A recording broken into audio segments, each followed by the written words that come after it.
এসময়ত এজন জ্ঞানী মানুহ আছিল আৰু তেওঁ একেবোৰ বিষয়ৰ ওপৰত বাৰে বাৰে অভিযোগ কৰি থকা মানুহৰ দল এটাৰ সন্মুখীন হৈছিল। এদিন তেওঁলোকৰ অভিযোগ শুনাৰ পৰিৱৰ্তে মানুহজনে তেওঁলোকক এটা কৌতুক ক'লে আৰু সকলোৱে হাঁহি হাঁহি বাগৰি পৰিল। আকৌ মানুহজনে কৌতুকটো আওৰাই ক'লে, দুই এজনে হাঁহি মাৰিলে। অৱশেষত মানুহজনে তৃতীয়বাৰৰ বাবে কৌতুকটো আওৰাই ক'লে, কিন্তু কোনো ধৰণৰ প্ৰতিক্ৰিয়া প্ৰকাশ নকৰিলে। তেতিয়া মানুহজনে হাঁহি এটা মাৰি ক'লে, তোমালোকে একেটা কৌতুকতে এবাৰতকৈ বেছি হাঁহি থকা নাই, গতিকে প্ৰতিদিনে একেবোৰ সমস্যাৰ বিষয়ে অভিযোগ কৰি থাকিলে তোমালোকৰ কি লাভ হ'ব? মানুহজনে ঠিকেই কৈছে।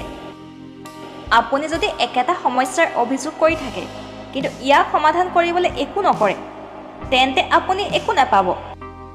আপোনাৰ অভিযোগৰ প্ৰতি আন মানুহে প্ৰতিক্ৰিয়া প্ৰকাশ কৰি যাব বুলি আশা কৰি অভিযোগ কৰি সময় নষ্ট নকৰিব। আপোনাৰ নেতিবাচকতা চাৰিওফালে বিয়পাই থকা বন্ধ কৰক। ইয়াৰ পৰিৱৰ্তে উপযুক্ত ব্যৱস্থা লওক, নিজৰ জীৱন সলনি কৰক আৰু পৰিৱৰ্তন আনক। আৰু এনেধৰণৰ নতুন নতুন ভিডিঅ' পাই থাকিবৰ বাবে আমাৰ জোনাকী মটিভেশ্যন ইউটিউব চেনেলটো ছাবস্ক্ৰাইব কৰক আৰু লগতে ভিডিঅ' চাই কেনে পালে তলৰ কমেণ্ট বক্সত কমেণ্ট কৰি জনাওক আৰু লাইক এণ্ড শ্বেয়াৰ কৰক।